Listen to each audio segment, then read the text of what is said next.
Maailmas toimuvate kriiside taustal on paslik järele mõelda, milline on minu või minu perekonna hakkamasaamine nädala jooksul, kui ei ole võimalik näiteks poodi minna. Tactical Food Pack on kokku pannud sellise ühe inimese toiduvaru nädalaks. See on 1400 kilokalorit päevas. See ämber kaalub 2,1 kilogrammi ja see sisaldab ühe inimese toiduvaru üheks nädalaks. Vaatame koos, mis siia sisse on pandud.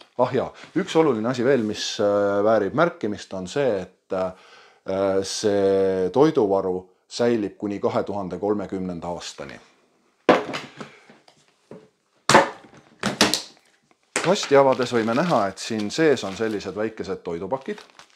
Näiteks kartulipuder peekoniga, neid on 3 pakki. Siis on riisiroog kanaga, neid on samuti siin sees 3 pakki. Kaeraelvepuder õuntega, 2 pakki. Vürtsikas kananuudlisupp, 3 pakki. Spaghetti bolognese veiselihaga, neid on samuti siin 3 pakki.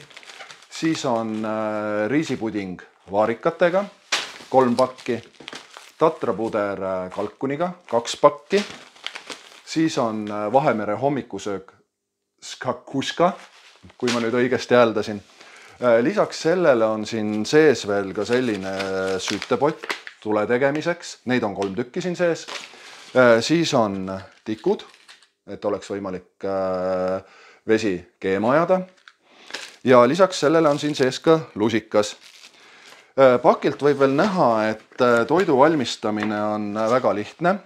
Ehk siis selle paki sisu tuleb panna keevasse vette, segada, lasta tõmmata ja seejärel nautida.